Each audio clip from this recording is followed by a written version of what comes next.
Olá pessoal, dando continuidade aqui à implementação da relação para N, né?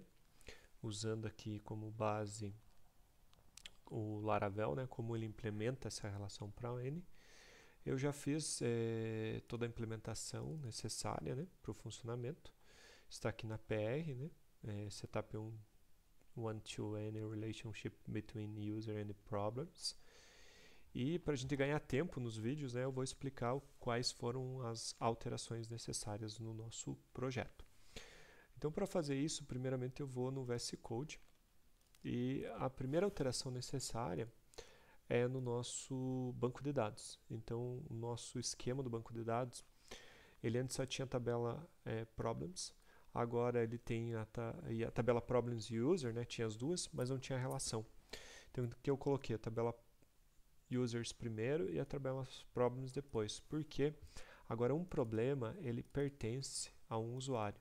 Então eu identifico aqui o User underline ID e é importante seguir esse padrão, User underline ID, nome da tabela, underline o atributo ou a coluna da outra tabela que é referenciado.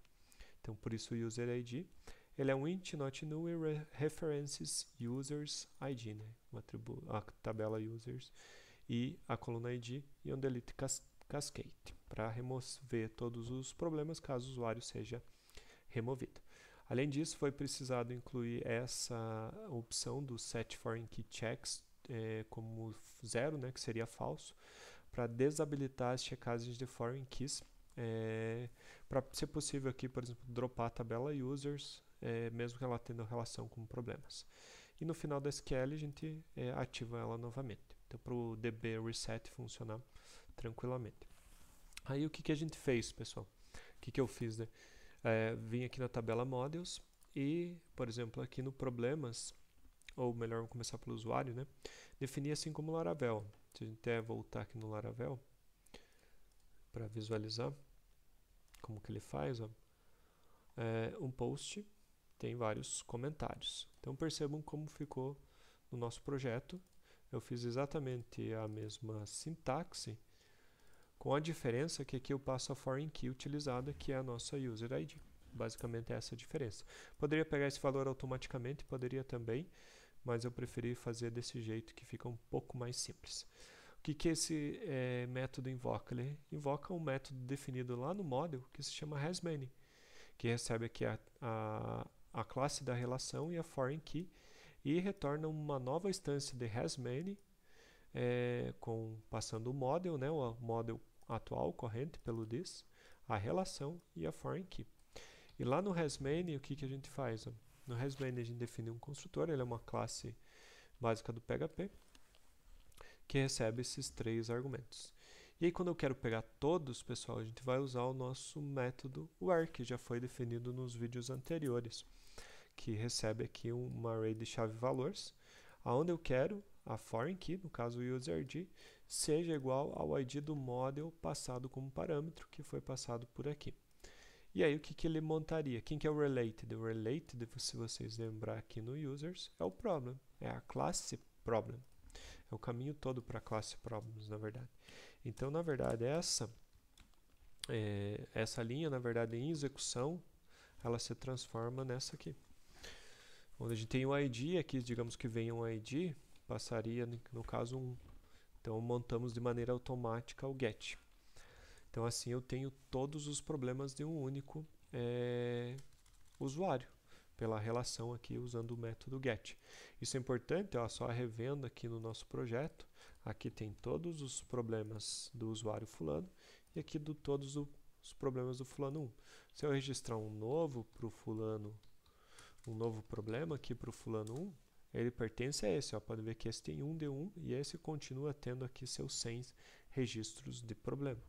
Então, eles estão vindo todos pela própria relação.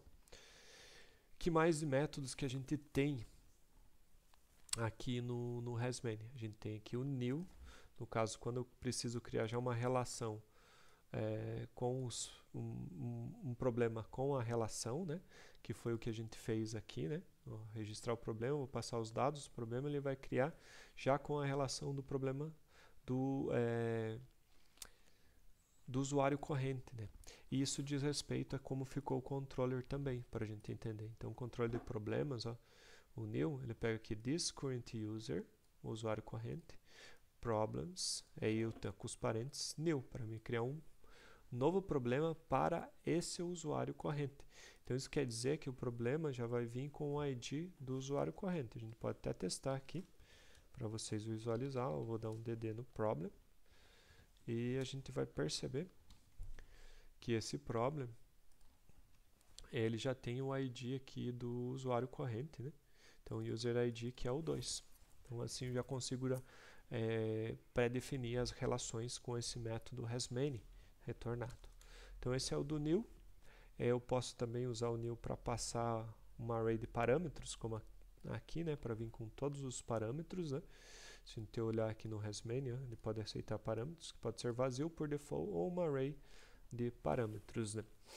Que aí aqui ele inclui o parâmetro da foreign key, então usa a criação baseada no related, que esse, no caso do problem, né, lembrando que isso é genérico para qualquer classe, seria aqui o new problems parâmetros, isso que ele está fazendo. Então vejam como é simples e genérico também. O find by ID também a gente pode implementar, né? No caso, a gente precisa dele aqui no show, por exemplo, e no edit. Vamos pegar aqui o show, onde eu vou pegar this current user problems, e do problems eu vou dar um find by ID neste ID aqui. Então, isso evita, por exemplo, aqui eu tenho o show, vou voltar aqui, aqui eu tenho o show do usuário fulano 1, que é o 101, e aqui eu poderia ver o show do 71. Mas no caso eu não poderia ver aqui do 101. Então ele diz que dá uma exceção, né, dizendo que property ID é null, porque o find by ID retornou null para nós, né? E aí deu essa exceção, seria um 404 not found, né, quando ele não encontra esse objeto. E mesma coisa aqui, eu não poderia acessar o 71 porque não me pertence, não faz parte da minha lista de problemas. Então percebam que fazendo isso com a relação, eu restringo o acesso aos dados, né, do usuário. Além disso, no hasMany, pessoal, e percebam que eu já estou aproveitando todos os métodos que a gente desenvolveu, como por exemplo, eu aproveitei o findBy, e além disso eu aproveitei o paginator aqui. Percebam aqui que no problems, no index, eu uso dessa forma agora, current user problems, aqui eu vou chamar um método, por isso parênteses, né? Paginator, eu quero a paginação desses problemas, para que a nossa paginação funcione, como está aqui, né? A gente já tem ela funcionando, mas agora ela pertence a um único usuário. Então, isso foi necessário fazer algumas alterações, pessoal, no paginator. Não simplesmente instanciar ele aqui, como a gente fazia no model, né? Ele continua aqui no model, o paginate. Aqui a gente também, opa, fechei sem querer, instancia um novo paginator para um método igualzinho. A diferença aqui é que a classe é o related.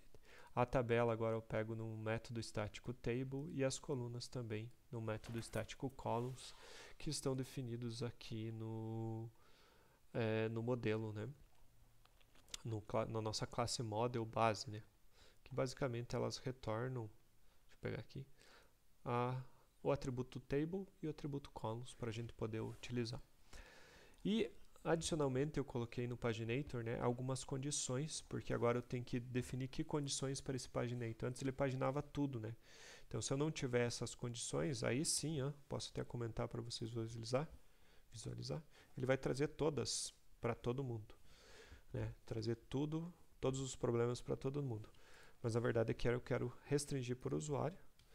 Então aqui eu uso o foreign key das condições como chave e user ID no caso, nesse caso, e o ID do usuário corrente, que aqui é o modelo, o objeto passado, né? No caso foi o usuário nessa relação user hasMany problems, né? Que foi passado aqui pelo this, e aqui no nosso model foi passado ele para cá, o this, que é o objeto corrente. E aí a gente tem a paginação já como funcionava. A diferença é que agora que eu tenho as condições, né?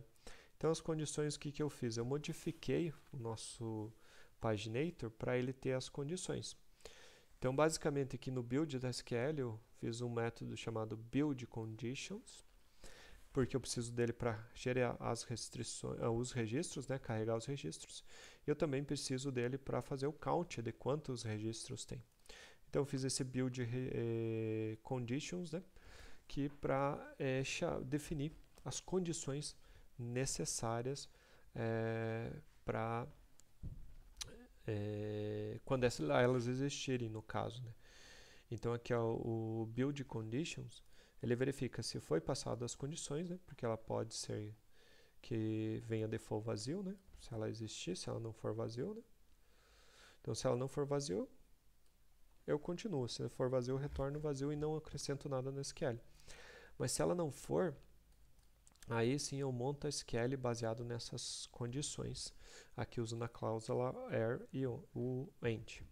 Então para a gente entender, ó, eu vou colocar aqui o build, deixa eu ver aqui, eu colei sem querer, vou colocar o DD aqui no SQL, para vocês entenderem como fica o SQL nesse caso. Então se eu executar aqui, ó, ele monta o SQL, select title user ID from problems, e o buildConditions monta essas condições baseado no user ID aqui.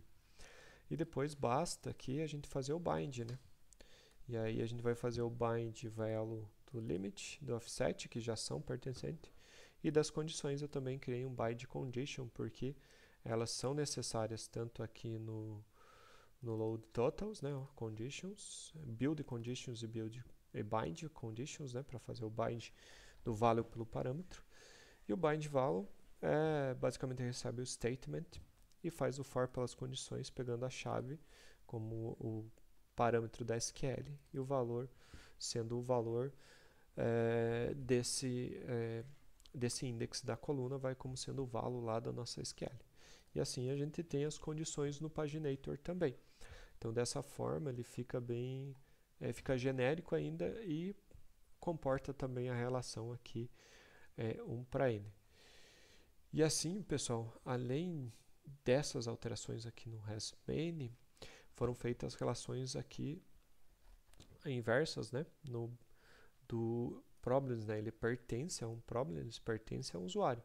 Percebem que é o mesmo jeito aqui do Laravel, que um comentário ele belongs to a post, né. E aqui também a gente define qual que é a foreign key usada, né, eu deixei manual, poderia ter feito automático, que é o user ID.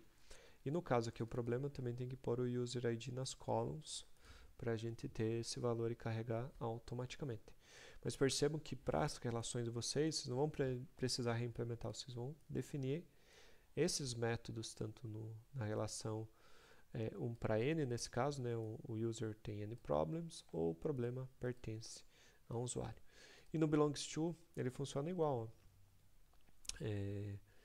Passa aqui a relação e a foreign key a gente instancia o belongs to passando o objeto corrente, o related e a foreign key. E no caso do belongs to, pessoal, por enquanto eu só precisei do get para pegar o objeto da relação, que basicamente aqui eu pego o atributo, né, que é a foreign key, por exemplo aqui o problem underline problem traço, que seria aqui só fazer aqui para vocês entenderem, seria o user ID, que é a relação, né? E aqui eu vou fazer um find by, passando o ID, e aqui eu vou pegar essa relação do model que veio para mim, né? Que basicamente seria esse aqui. E em tempo de execução ele vai montar correto para cá. Então eu já consigo ter o find by da relação também. Então aqui eu precisei só o get. Mas aí tem um detalhe interessante, pessoal, que a gente precisa entender, que o Laravel ele chama aqui, ó, tanto da relação belongs, o post, não pelo método, mas direto pelo atributo e o title. Antes de voltar aqui, é como se eu houvesse aqui no nosso VS Code, e para a gente entender aqui, eu vou definir aqui no index também mais um TD, né? Onde eu poderia ter aqui, por exemplo, problem user name. Saber quem que é o usuário responsável por esse problema, né? Quem cadastrou. Eu percebo que aqui eu tenho fulano 1, porque aqui a gente fez a implementação para pegar o user, mas perceba que ele não chama o método. Eu poderia chamando o método, teria que fazer o get assim. Ó, ele continua funcionando. Mas para seguir o padrão do Laravel, deixei aqui o user. O que acontece? O que a gente precisa para isso funcionar? Tanto aqui no caso nesse caso, como se eu quisesse pegar do user problems, né? Eu posso fazer a relação inversa. E no caso aqui ele vai dar um erro porque eu não consigo converter array em string, né? Então vamos fazer um count só para a gente visualizar os problemas. E aí tem né? Só tem um problema. Mas percebo que a relação eu consigo fazer de um para o outro. O que é necessário para isso funcionar? Se vocês lembrar que no nosso model a gente tem os métodos mágicos sets e gets. Então no get eu precisei fazer mais um tratamento. Eu disse aqui que tem alguns allo types para ver se eu chamo da propriedade o get. Então, por exemplo, aqui eu vejo se existe um método para uma propriedade que passou. Por exemplo, vai vir aqui o user, no caso do problem. Então, ele vai ver que não existe a propriedade use, ele vai ver que não tem a coluna user, e ele vai ver se existe um método user. Dado que existe um método user, eu vou pegar o tipo de retorno desse método. Para quê? Para ver se o tipo de retorno é um dos tipos permitidos, que é o belongs to e o has many. Caso esse retorno type não seja null, e ele esteja no array dos tipos permitidos, eu chamo aqui a propriedade com os parênteses que vai chamar o método e chamo o get. E retorno isso para o usuário, né? Então, na verdade, aqui está sobrando essa linha aqui duplicou, deixa eu apagar, que é só de cima. E caso não exista, eu lanço uma exceção dizendo que a propriedade não é encontrada. E assim a gente consegue ter esse funcionamento, né? Do jeito que o Laravel funciona. Só voltar aqui, né, o index para ele funcionar aqui, para não dar o erro e o name. Então a gente tem essa relação de uma maneira bem automática, estilo Laravel. Vou até tirar porque aqui não é interessante ter essa informação, mas se fosse uma listagem de problemas pelo admin, seria interessante saber quem cadastrou. Então assim a gente tem também o funcionamento do N para N nesse formato aqui. Então aqui, pessoal, só destacar também, eu não estou entrando em questões de otimização, de cache e tudo mais que o Laravel faz, porque a nossa implementação é foco em entender o MVC, entender mais ou menos como funciona o Laravel, entender a orientação a objeto utilizadas na web e entender o PHP em funcionamento, assim como a relação 1 para N. Então, assim, para ter isso funcionando, basicamente foi essas alterações que eu fiz. Além disso, pessoal, eu precisei fazer algumas alterações em outras classes aqui. Vamos dar uma passada por essas alterações para vocês entenderem. Então percebam que antes eu paginava todos os problemas, agora eu pagino os problemas do current user. Além disso, aqui, pessoal, o find by ID, antes o find by ID era no problema, agora tem que vir pela relação. Por que pela relação? Se eu deixar esse find by ID, eu vou poder encontrar o ID de qualquer problema, independente se foi meu ou não que registrou. E isso não é interessante porque eu quero só ver os meus problemas. O new problem, agora não é mais new problem, é current user problems new, para já trazer o ID da relação.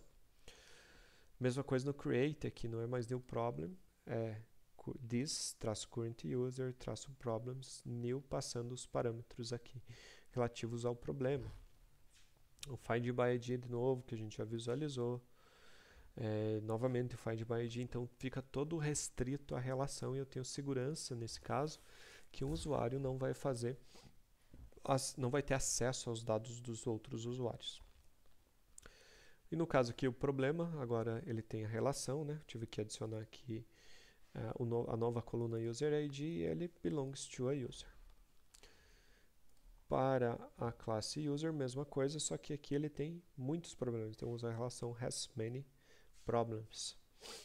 Então aqui a gente já tem toda a relação. E eu fiz algumas refatorações aqui para não usar current user como função e direto como atributo do controller. Então foi feitas essas alterações. O nosso belongs to já foi explicado, o has many também. O model, a gente fez as alterações no set, né, para funcionar essa chamada como se fosse um atributo, né, para pegar. Definimos aqui também o método table e columns como métodos estáticos para ter acesso lá no paginator. E no controller eu redefini aqui usando o padrão correto, até estava camel case, mas atributos é camel case, é snake case, então só fiz essa correção e defini ele já chamando no construtor o auth user para já ter ele setado na instanciação do controller. O populate eu também precisei mexer, pessoal, para fazer agora a relação com o usuário, então adicionei aqui para a criação o user ID, para já criar para um usuário específico. No caso, o populate só está criando problemas para o usuário fulano. Aqui só foi invertida a ordem, né? Para ter primeiro criar os usuários, depois o populate. A SQL que a gente já explicou. E o paginator, que é as condições que eu também já expliquei para vocês anteriormente. E basicamente foi adicionado essas criações, definição das condições e o BID das condições. Que foi alterado nas validações aqui a chamada do table, antes eu chamava pelo objeto, aqui eu chamo por um método estático agora, para ter acesso. Teve um erro aqui da propriedade password, quer dizer, do reflection getName, que eu ignorei. Ele diz que não existe, mas isso vem lá da classe do próprio PHP reflection type, então não tenho acesso a isso, eu simplesmente ignorei. E a definição dos testes no que diz respeito à construção dos usuários, quer dizer, dos problemas agora relacionados a um usuário. Então, eu já fiz essa relação. Percebam que eu posso criar desse jeito, passando o user ID no construtor, ou criar também pela própria relação aqui, ó, user problems new. Aí, e já vai vir com o ID do user e eu posso salvar. Então, foi feita essas refatorações para os testes funcionar. E basicamente foi essas alterações para a gente ter a relação para N no padrão do Laravel, pessoal. Então neste vídeo é isso, pessoal. Até o próximo.